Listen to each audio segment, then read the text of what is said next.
This is Join Us in France, episode 61. Hello, I'm Annie, and today I'll be talking to Jeff Steiner, who runs the website americansinfrance.net. He's been living in Southern Burgundy for 15 plus years, I can't remember, and he even wrote an ebook about it. Now, if you remember, episode 57 with Kelly Camborian was also about Burgundy, and we talked about the history, the food, the wine of the area, but we didn't have that much time to go into many specific places, and I'll have her back on the show soon. With Jeff, we discuss specific places that he's visited and written about, and I think it'll help you decide if you want to go see it for yourself, and I certainly do. Now, our conversation went along swimmingly for like an hour or so, and then I got a notification on my computer that the recording had stopped. So I started it up again, and then we said goodbyes because we were done anyway. Well, come to find out when I started editing the show that after 42 minutes of very good recording, all I got was just a garbled mess. Now, being a nice person, I removed most of the garbled mess, and I spare you the rest. But that means that Jeff doesn't even get to finish his thought. He gets cut off, which is too bad. So sorry about that, Jeff.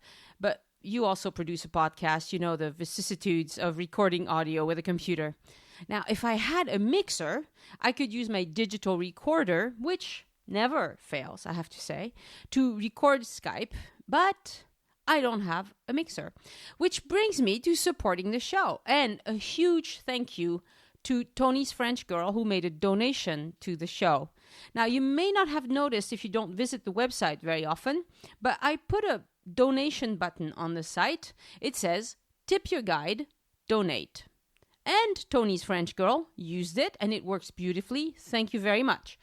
Now, to me, that makes sense. People tip tour guides, and I even tip tour guides, so why not? But then I was told that having a donation button on the site made me an internet panhandler.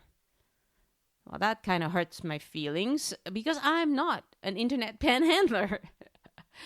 I did play the guitar when I was a teenager. I think I was 18, barely. Maybe I wasn't even 18 then.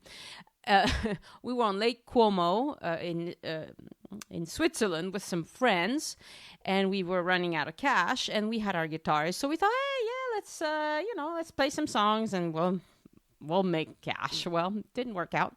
We stopped after about 10 minutes and moved on to, other pursuits. So anyway, yeah, I'd like to know how you feel about this. Does having a donation button on the site make me an internet panhandler? Now, you can be honest. I'm French. I can take it. So go to the comments at the bottom of the post for this episode, which is joinusinfrance.com/61. All right. I think we're ready to talk to Jeff Steiner of americansinfrance.net. Hi, Jeff. Hey, Annie, how are you today? I'm well. How are you? I am very good. How lovely to talk to you. We talked previously on your podcast. Right. So maybe you need to tell us where we can find that. On my website, americansinfrance.net. Very good. Very good. Yes, and you interviewed me, it was a few months ago. So maybe it was a year ago. Yeah, it was a while ago. It was a long time ago. Anyway. All right. Well, Jeff, to begin with, can you tell us a little bit about yourself? Yeah, no, I'm American from Los Angeles, originally Los Angeles, California. I've been in France for about 15 years now, living permanently in 15 years, been coming for about 20. And I started my website. I have my website, Americans in France. Travel and expat information, people who either want to travel in France or want to live here. Uh-huh. We'll talk about that too.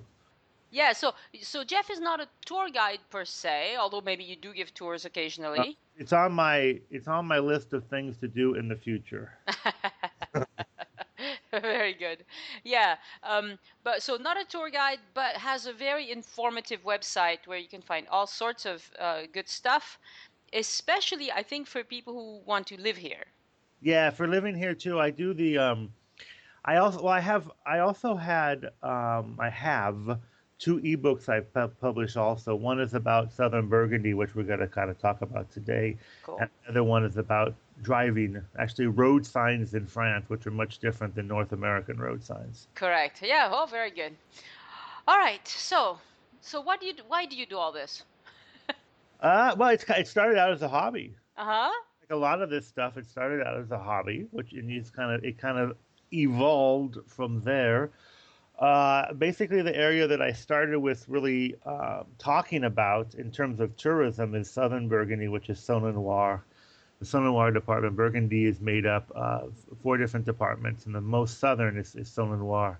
Mm-hmm. And I discovered kind of that from a local's perspective almost, because the family that I married into, farming family, it's in the countryside, incredibly rural.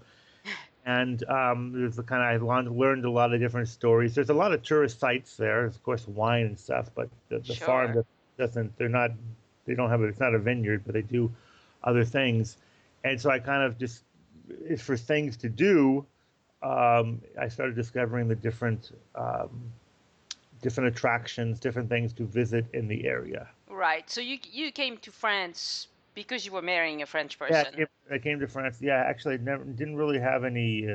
Was never on the radar for marrying my wife, to be quite honest. And just never.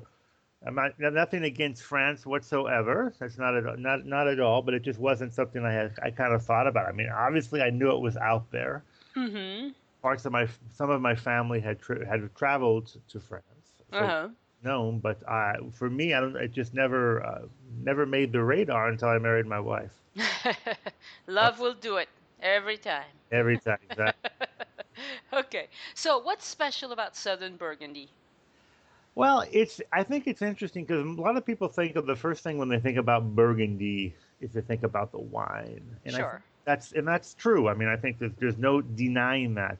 I'm not a big wine drinker, so I've discovered other things in the area. And Burgundy really has a mix. You wouldn't know it. You wouldn't know it unless I've been digging into it for a while there. But you have some interesting stuff. You have links to World War One. Right. Actually, an American university at one point in time in Southern Burgundy, just after World War One. Really? Saône, there was actually an American university for a time. There was a hospital, and then they turned it into a university.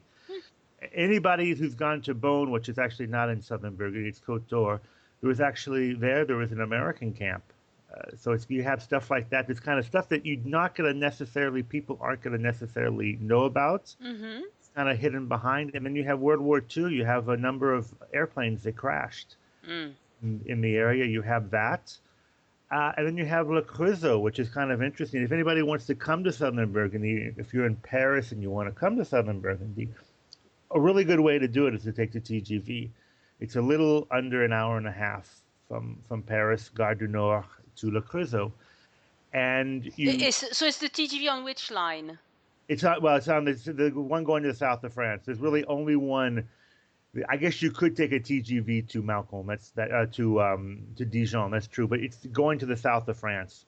So it stops along the way, because the other day I was looking up for a question that a listener to the show asked me, and it looked like the TGV didn't stop between Paris and Lyon. Oh no, it does, absolutely. It actually does stop, and you could actually take it to.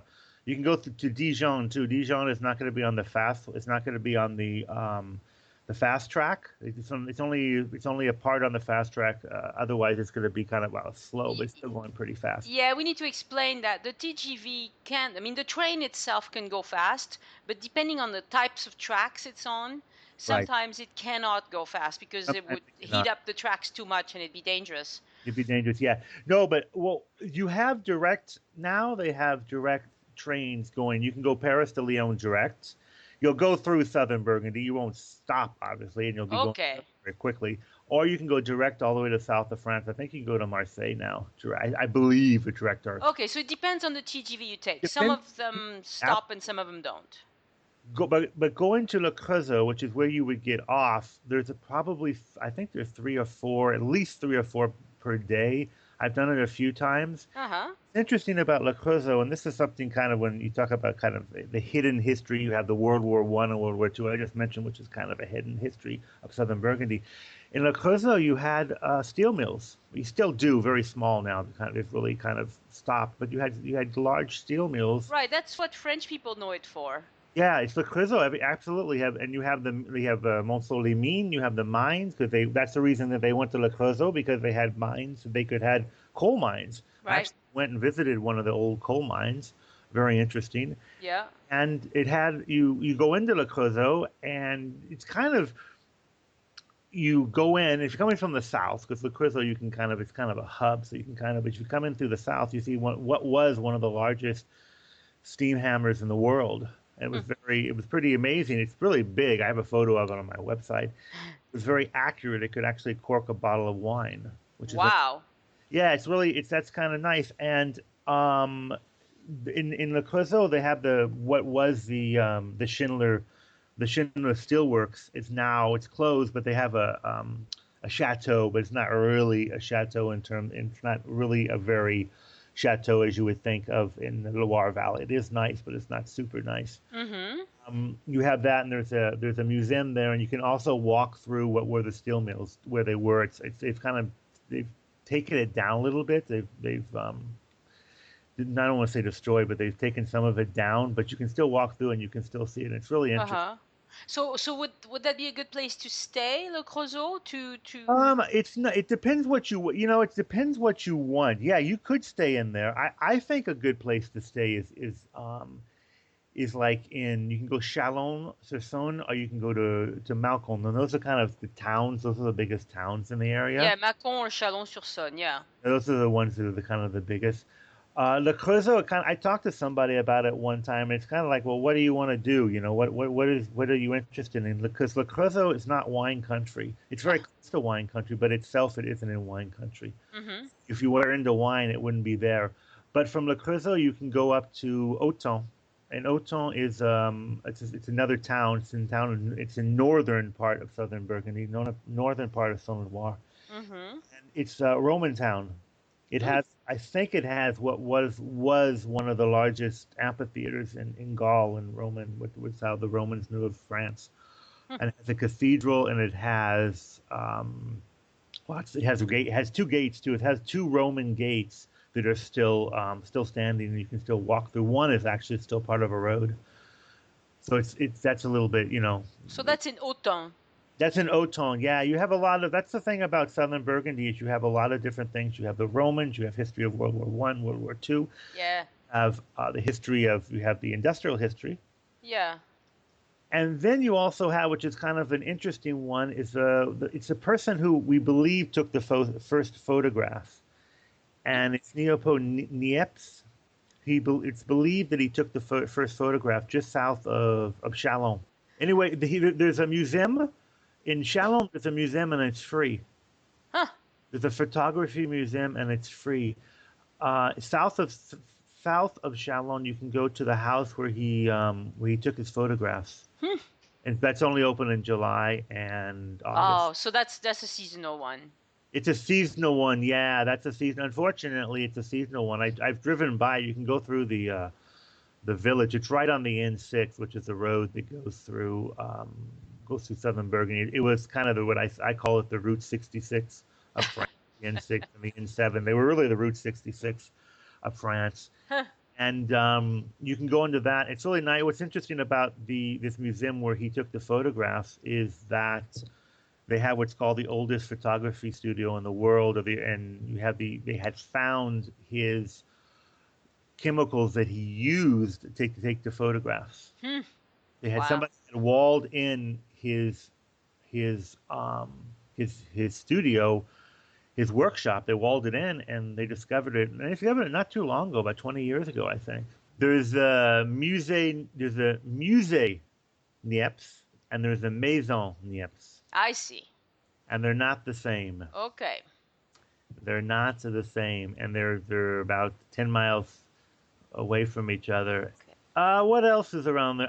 For kids, there's one I wanted to tell you about. That's right. For kids, you can go to Brancion, Brancion is a chateau, and this is a chateau in like a castle chateau that was actually a fort. It was Mm-hmm. a fort, and it was able to control the valley.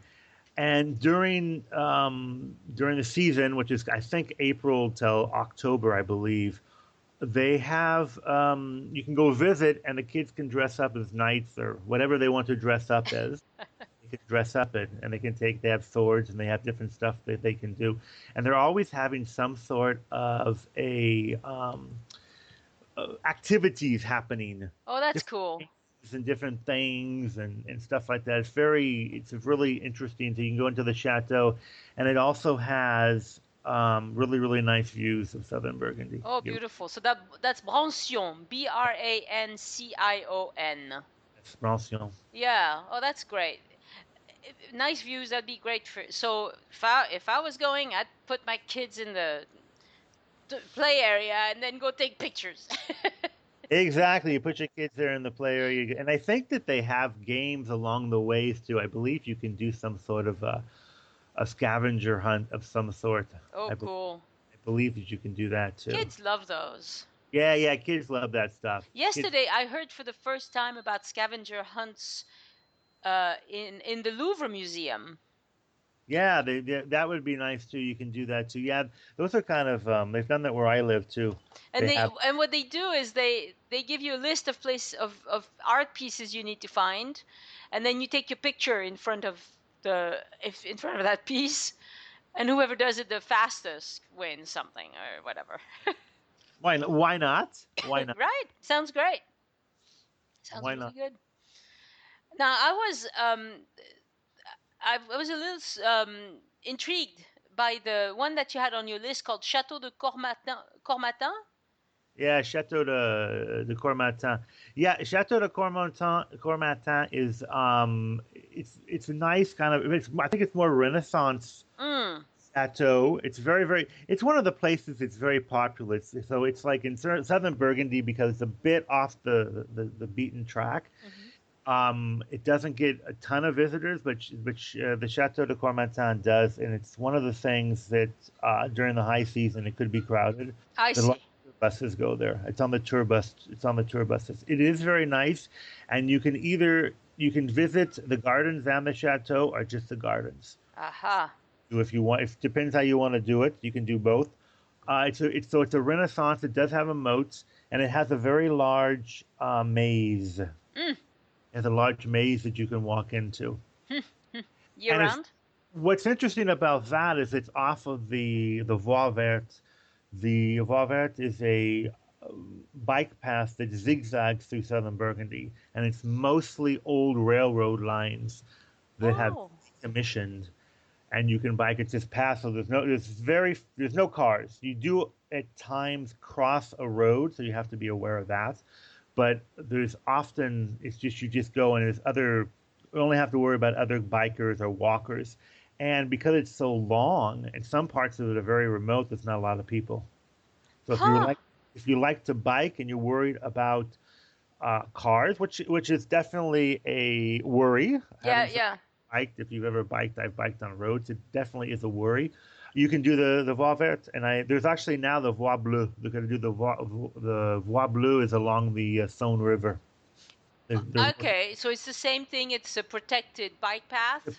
Yeah, it's a bike path. It's a bike path, walking path, and I believe you could also, if you wanted to do some roller skating, you could do that. Yeah, yeah.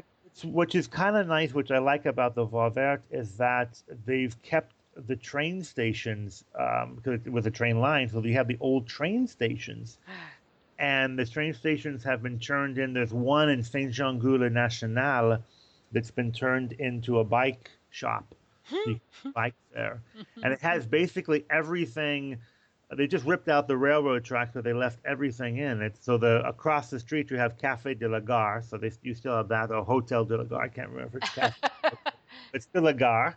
The Gare is still there. It's just there's no trains. Oh, that's cool. And so it's really nice. So you can kind of go in, and there's other places where you have places to eat. It's nice. If they've left that up, and as I said, it's remote in places. Uh-huh. It's remote often. So there's not going to be a lot of people.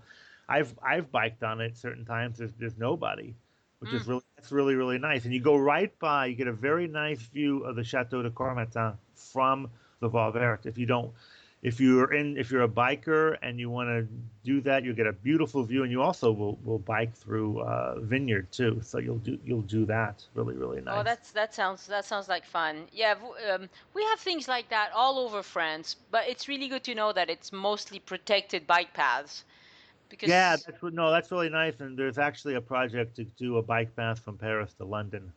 Uh, wow. yeah, there's one to do a bike path from Paris to London. Also, actually, this is not in Southern Burgundy, but Alsace has a very good bike path too. Mm-hmm. Mm-hmm. Yeah, and the only thing you have to worry about when you're on bike paths like that is uh, walkers and kids and Yeah, dogs running around and yeah, that's yeah. the only thing. And in crossing the road too, because the road as in the where cars are, Mm-hmm. that's an issue too. That can be an issue also. Yeah. It's pretty well marked, and it's I can't remember how many kilometers it is, but it's at least a couple hundred. I think it's probably more. And it kind of zigzags, so it's not. Um, it doesn't really take you direct. It's definitely something if you want to just kind of take your time and go through it. Yeah, because even somebody who's not, super hardcore biker, uh, I had an episode with a Olympian biker, and I mean, Uh, she could do 100 kilometers a day without, without yeah, breaking a sweat. Yeah, yeah. But even if you're not like that, you could probably do, 25 kilometers yeah, or it's flat. 30 kilometers on your bike and get through it in a few days. If you in 3 days, yeah. I've had in-laws who have done that. Southern Burgundy doesn't have a lot of hills. They're rolling hills. Aha. The hill, and then you go down it again. It's not really the mountains. And Alsace, as I was just mentioning, is very flat. Yeah, so it'd be fairly easy. Alsace is very flat as long as you stay out of the Vosges. Yeah, but you can go around the Vosges actually, so that's not so bad. Yeah. Whereas the only way I could do the Pyrenees on a bike would be with an electrical bike. With an electrical bike, absolutely. Yeah, I'm feeble. Anyway. All right. Let's move on to another area that you have on your list. It's Cluny. So yeah, Cluny, the once largest church in the world. Yes, Cluny. okay. I want to hear a little bit about that because we talked about it with your friend Kelly. Ah, Um, yes. she was on the show, maybe 5 episodes ago or something, Uh-huh. and she had so many things to talk about. It was wonderful, but we didn't get too much, so I'm gonna have to have her back. But I'm interested about Cluny. Can you tell us a little bit more about that? It was okay. It's a town, and it had at one time the largest church in the world. It was destroyed during the French Revolution, and you can visit what's left now, but it's still really impressive. It's still the biggest building in town. I don't know how many people live there, but it's a very nice. It's a small town.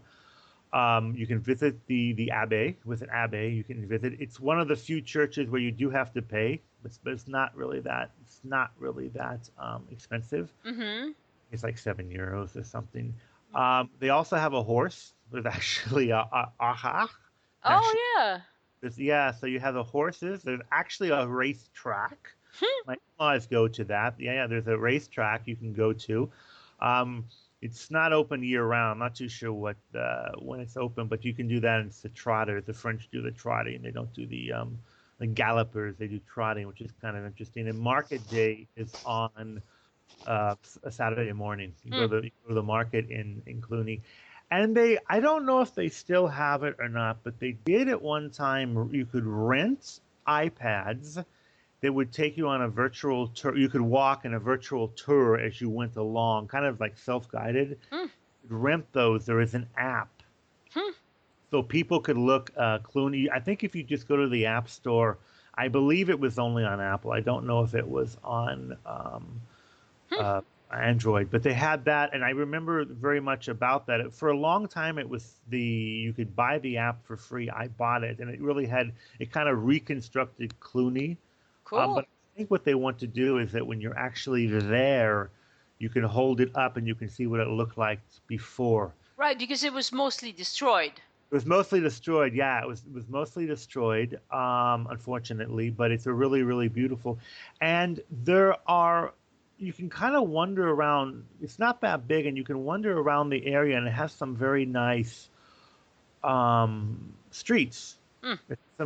It has some interesting streets, and there's one is Rue d'Avril, like April, Rue Yeah. d'Avril, and you can walk along that one. It has it has the Hotel des Monies, which I guess is where they collected the taxes. I don't know, but it's a very old house.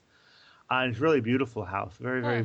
beautiful house. So Cluny would be a good thing to visit. What type of visitor would you take to Cluny? I would say it's a great place for either spend the night or a day trip. You can kind of do. There's a lot of stuff kind of in there, so you don't have to. You could kind of be there for the entire day, wander around. Mm-hmm. Saturday, you can go to the market and you can get a lot of local products. Mm-hmm. It does. There's actually a very small river runs through it too. I forget the name of that, which is nice. You can visit the church or the abbey. You can do that, and then there's also wine tasting too. If you're into wine tasting, Okay. do that. And the other thing is that it's a good place to do train spotting too. You can do train spotting. There's a road that goes from Cluny to Azé, and you can take that road, and at one point in time you cross over the TGV tracks, and if you stay there probably 10-15 minutes, you'll see a couple of TGVs go by. So by train spotting, you say you just look at the trains go. You look at the train, yes. Okay, Anybody okay. train spotting, that's a really good place to do it because you're standing right over the train tracks. And they're at full speed. Oh, yeah. Well, that's fun. 180 miles an hour, 300 kilometers an hour. Yeah, when the TGV goes full speed, it's impressive. Yeah, it is pretty impressive. And it's also on the Voie Verte. Cluny's also on the Voie Verte bike path, and it's one of the stations that they've left. The station is still there, but there's no train that goes through, obviously, but it's on the bike path. Uh-huh. And you have that, I think that's kind of nice that they keep the train stations. That's the heritage is kept, and it's kind of changed. It's updated to a certain degree. Right, and I suppose some of these train stations have been turned into restaurants and hotels and things like that. Bike shops and what have you. Yeah, that sounds really good. Okay, some other places that we should not miss, like in your list you have something about Plot. Yeah, Plot was one of the areas. It's actually a wine village. Mm. It's a wine. Yeah, you can just kind of go in there, and there's a wine village. It's kind of it's more of a town actually, because I think it's a couple thousand. It's a kind of long. It's in a valley. It's in this valley, so you can kind of wander through there, and you can do some wine tasting, and you would actually buy directly from the producer, which we actually bought from. I got married in Southern Burgundy, and we actually bought some wine from a local producer. I remember that. And that was kind of cool. If you go into kind of the town square where you have the Monument aux Morts, you'll see a building next to it, and that was the building where they put the Americans. Because in 1944, November 13th, 1944, an American plane crashed in the woods of Plot. And they took the villagers who went and when they heard the plane crash, they went up there and they recovered the bodies of the American soldiers who were coming from Corsica to Dijon. They were flying over. They crashed, and they took the bodies and put them in this building. And the building is still there. And there's I don't want to say a marker on the building. It's in French, but it says all the names of the soldiers who died. And you can actually visit the crash site. I have information on my website about that. I actually have the GPS coordinates. It's in the woods, so it's not in the village. It's outside the village, but I've actually been to the crash site, and you can still you can see kind of the impact. It is in woods, so it's kind of built up. Yeah. Impact. And the villagers, there was a kid in the village, and now he's a young man, who had collected lots of debris from the plane, including a piece of the plane. I saw a piece of the plane on my website, and other things that he basically most of his life he's been going there, every now and then and collecting from the crash site. And he almost has a museum of this airplane. Wow. It's pretty amazing. He's done it, and it's pretty. That's something that's really, really amazing. And the winery there, the Domaine Clos Gandin. Yeah, that's it. Eh, That's the one that I had. That's where I got my the wine for our wedding. I think it's mostly Chardonnay, mostly white wine. There's another one because it's two brothers who run that one. One of their nephews also has a winery. I haven't visited it yet, but it's outside the town. It's on the road because there's a road that goes from Turnus goes to Brancion, and it's off, and their plot is off that road, and this other winery is off that road. I can't remember. I don't know the name of it, but it's another winery. There's a lot of wineries. Right. Lots of them along there. There's a lot of events. I think what's nice about Southern Burgundy wines is that it's not as expensive as its northern neighbors. So how much would you pay for a bottle of decent wine? I think the low is you're talking €5, and the high is going to be 10 or 15. But I mean, anything under 10, quite honestly, I don't think you'll be disappointed. Huh. You're not going to be disappointed. I think that because of the name, anything Côte d'Or, Côte de Beaune is going to be much more expensive. This is more Malcolm Village, and that's a little bit. It's less expensive because it's not as well known. I think it's just as good. It's. I mean, the area is obviously a little bit different, so the wine's going to taste different, but it's still pretty. I think it's still pretty good, and it's comparable. Certainly, if you're somebody who wants something maybe a little different, everybody goes to Beaune. I mean, when I went to Beaune the last time, it was jammed, and I think I went in October, and it was jammed with all these tourists just walking around. And I think this is a little bit off the beaten track. It's kind of you don't have to go far to get off the beaten track in France, and it's a little bit different, and you'll discover something and you probably will be the only tourist, so you can use French. So they'll be happy to see you. They'll be happy to see you, but I mean, they get a lot of. There's a lot of. And do it. You can. Yeah, and the thing is, with areas like Bourgogne, where there's a strong and old tradition of wine, there's kind of a know-how and a knowledge in there's a savoir-faire that. Right. There's a big savoir-faire. And so even if you buy a wine under €10, it'll be a well-made wine. It's not going to be a piece of crap. It'll be made wine. I mean, like they say, it'll be made with love. I mean, there's in my family that I've married into, there is some people who do wine, and they're tending the vineyards. It's a year-long process. I mean, it's a continual process because it has a cycle. And you have to go through, and it's a lot of work, and it's good. I mean, I know the one that my in-laws have, they're not able to produce enough bottles to sell. They can't produce enough to sell. I think that Southern Burgundy is starting to get on the map. I think because it's so expensive in the other parts. Right. Yeah, I was actually looking at Burgundy wines. I think it was just yesterday, and most of the bottles are 50 and up. Well, yeah, I think the thing is that they probably sell the most expensive, and they advertise the most expensive. But I went into where did I go? I have to find it. I've been into a lot of, which is nice, is that they have the cave. You go into Lungy has a cave. Lungy, how do you spell that? Lungy, I believe. Okay. And it has it's actually part of Chardonnay too. The cave, which is basically a cooperative that sells the wine from different vineyards. They put it all together and they make their own wines. Yeah. Sell it basically. It's part of Chardonnay, and Chardonnay is as in the wine. Where the name Chardonnay comes from is actually Southern Burgundy. Yeah, and what happens with these cooperatives is that usually it's again a well-made wine, but it's not, you cannot track it back to a specific plot of land. No, they take it. It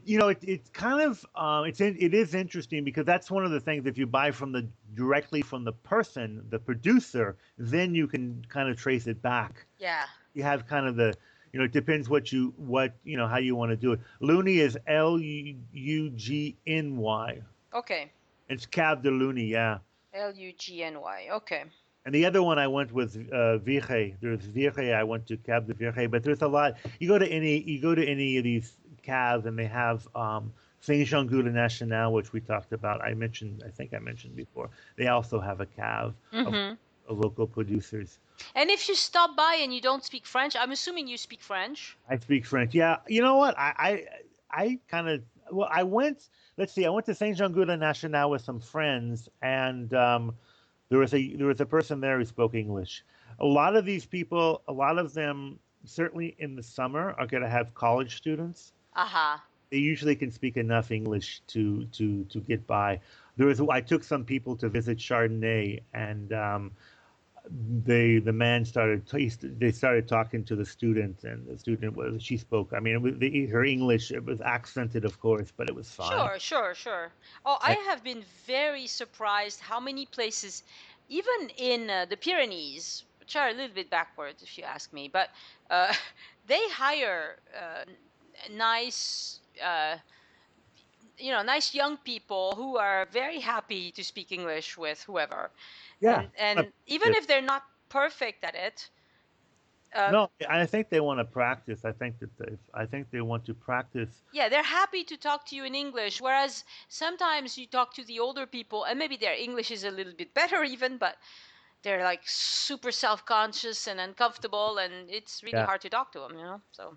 Yeah, no, there is. But I think that a lot of these, certainly if you go to the touristy areas, I think you'll be okay. And the other place I actually went to that I actually discovered I need to go back to it is Saint-Amour de Bellevue, which is there's actually two Saint-Amour in France, Saint Love in France. Yes. And I went to Saint-Amour de Bellevue, and you can actually go there, and they have wine.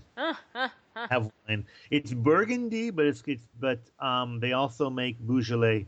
It's actually Beaujolais. So it's on the border between the two. It's on the border. It is Saône-et-Loire, so technically it's in Burgundy. I looked it up on the internet because I wrote about it for my website, and they can make either Bourgogne or they can make Beaujolais.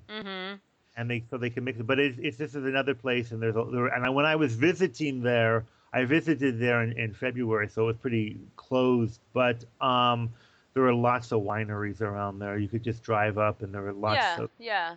And what about food? What are food specialties around there that you like? Well, I think probably what I will mention, because I have in-laws who do it, is the poulet de Bresse chicken, and that's actually the Bresse, you have what's called the Bresse Bourguignon, so the Burgundy part of Bresse, and Bresse is actually an area. You have Bourg-en-Bresse. It's actually an area of France. I don't really know exactly how big it is, but in this area, it has the only AOC chicken in the world. So poulet de Bresse can only be made in Brest. And I have my in-laws. They do them. They raise the Brest chicken. It's more expensive, but it's free reign. So they run around. I've gone to the farm, and you see the chickens running around all the places. They're running around, and it's a little bit tougher, but it's really, you can tell the difference between. Well, it's tougher because the bird gets exercise. Absolutely, and it's very strict. It's very the chicken, they only can be fed certain things, and they reject about 10%. And we buy these, or seconds, I should say, and they're seconds, and you buy them. They're a little bit cheaper. You can, if you go to the Brest region, and you can, it's cheaper. It's in some respects to go to a winery and you buy directly from the person. The same thing with poulet de Bresse. Now, sometimes they'll have the seconds, which are just as good, but they're a little bit small, or they might have had a bruise or something. So they sound cheaper, but they're just as good. Yeah. Really, really, I mean, a poulet à la crème or something like that is really good. I mean, a poulet de Bresse is excellent. So do they offer that a lot in the restaurants, in the local restaurants? Yeah, they'll offer it in the restaurants. In the northern part of Saône-et-Loire, probably a little bit less. But in the around Turnus, which is the southern part, or probably Malcolm, they're going to have it. It is definitely more expensive. So how much per kilo? I think it's a very good question, but I think it's 4 or 5. That's not very much. But this is directly. That's directly. Okay, yeah. A store, it might be more. A store is probably going to be maybe 10 or something. Yeah, I okay. you can buy a poulet de Bresse. I think we buy them for 12 or 13 euros. Okay, so it's a little more, but not that much more It's not. than. It's a little bit more, but it's kind of artisan. It's kind of artisan. Mhm. It's, Mhm. you have a farmer. Uh, they take care of the ones that I know. It's a man. It's a farmer. You have the farmer's wife. She's also a farmer. Two farmers there, and they have their poulet de Bresse, and Yeah. I've seen them, and they have.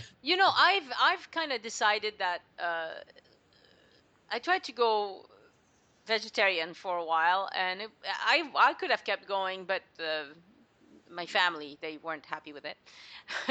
And so we went back to eating meat, but then I switched to free range and better meats. They're a little bit more expensive, so I don't buy quite as much of it. And it's working out really well because like you said, it's a little tougher. It's like it's a real meat. It's not fake stuff, but it's very good. There's no um, uh, um, steroids, and I don't know that they use many antibiotics too. I'm not too sure they do the Well, they antibiotics. they probably don't use it for growth. They probably Yeah, just use it's it good if they have a growth. problem. Yeah, I mean, kind of. It's because it's highly regulated because it's all about quality. Yeah. It's about quality. But if you're in the area of the Bresse Bourguignon, then you can go to Luan. Luan is kind of I think it's the cap. Well, we have Bourg-en-Bresse, but the Bresse Bourguignon, the Bresse part of Burgundy, you go to Luan, and there's a market on Monday morning market, huge, gigantic market, the day after Easter, which is a holiday in France. It's just you can't believe the amount of people. I mean, but incredible. But if you go to this market, you can definitely get the poulet de Bresse, and there are other local markets. That's the other thing that I think is interesting. Pretty much anywhere you are, there's going to be a market where whatever day it is. Mhm. There's a lot of them weekends, but there's a lot during the week too. Sure. And usually those markets are morning things, so it's gonna Yeah, be. usually morning things. So some of them during the summer they have night markets now. Some of the areas, which I think is interesting. Yeah, yeah, they do that Kind of neat, occasionally in the South too, but those have a hard time because see what they. I talked to the mayor of a nearby city who's trying to establish a regular market in her small. It's a small town, and she was telling me that uh, they really needed to do it in the evenings. That way, for working people. people, yeah, could For just people stop. after work, which makes a lot of sense. Right, right. But the thing is, it's change. You have to change people's habits because who goes to those little local markets? It's mostly the grandmothers and the retired people. Right, retired people who can do it. Yeah, absolutely. They just walk there and they do their little shopping and walk home. And the working moms have a hard time stopping by the market on top of everything else they're doing. And so they would like to develop that, but it it's going to take some change in habits. Yeah, there's uh where we live, they do one. They have the normal market is Thursday morning, and then they have a marché they product the local people who do it. They produce their local, Mhm. and they do that on Friday evenings. Mhm. Mhm. I go sometimes, but there's only about six. There's not many people, but it's everybody who does local. And I go, and it's pretty cool. Mhm. The other thing, that's the other thing I should mention too. When you talk about food, if you go to Turnus, which has a very nice church, and you can walk along it. Kelly probably mentioned it because I think she does tours there. It's right on the Saône River. She Um, didn't because we didn't get to it. you didn't get to it. Well, I Yeah. can mention Turnus. There we Yeah. go. It's a town kind of it's between Chalon and Malcolm. It's a smaller town, and it has a Hotel Deux, which is now a museum. It was it was the hospital. It was the hospital, Sure, and Hotel Dieu I, is it was like a hospital for the poor. it was a hospital for the poor. Hundreds of years Yeah, ago, and yeah. it became a hospital for everybody because it's where it's where my wife was buried. So my wife was born. There's a Freudian. Born. Yeah, you don't get buried in a hospital. I'm You don't sorry. get buried in a hospital, but I think anyway, my wife was born there. My Uh-huh. wife was born, yeah. And you go in, and they have You can see, and they had it how it was a couple hundred years ago. And I think you have men. There was a section for men, women, and soldiers. There were 3 different sections. Really interesting. And when my mother-in-law, she told me about it because I think she gave birth to 10 children. She had 10 children, and they were all born in this hospital. And she told me that they had the beds were lined up, and you have the beds are one large area, dortoir, so a dormitory situation. And they're along the walls. You have the beds. So everybody in the I guess in the middle you kind of had the area I guess you can conjugate and stuff, but behind the beds is where the nurses would come in to with the patients, and they would shut. So let's dial it back to where we're talking about your presence on Facebook. Yeah, so I have my Facebook page, and it's the same name, Americans in France. I have a link from my website to my Facebook page.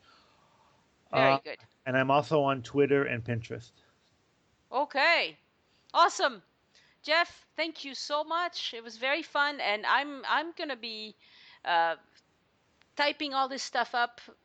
For once, it'll be for myself because I'll Right. Because I want to go visit these areas. It sounds. What do you think is the best time of year to go? Is it? I would say early spring or late summer or early fall. Late summer, early fall. Oh, so early spring would be now.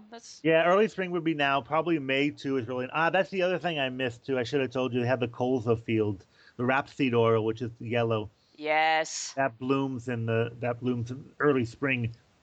And then you go to basically what I would say to go is outside of June, July, August, when you have the tourist season. That's what I would say to go. Cool. Excellent. Thank you, Jeff. All right. Goodbye. Goodbye. This brings us to the end of another episode of the Join Us in France Travel podcast. Thank you for listening. Have a wonderful time preparing your trip to France. And remember, if you want to talk back, I love to hear from listeners. You can ask questions on joinusinfrance.com or follow me on Twitter at Paris Podcast or search for Join Us in France Travel Podcast on either Facebook or Google+. And if you're old school like me, you can also email Annie@joinusinfrance.com. I want to thank listeners who support the podcast by going to joinusinfrance.com/support. By doing that, you can help us earn a sales commission from retail giant Amazon. So before you buy anything on Amazon, go to joinusinfrance.com/Amazon, click on your country flag, make your purchases in the usual way, and then we earn a small commission because we sent you there. It doesn't cost you a penny more, and so it's a really good win-win situation. But remember, first you have to go to joinusinfrance.com/Amazon.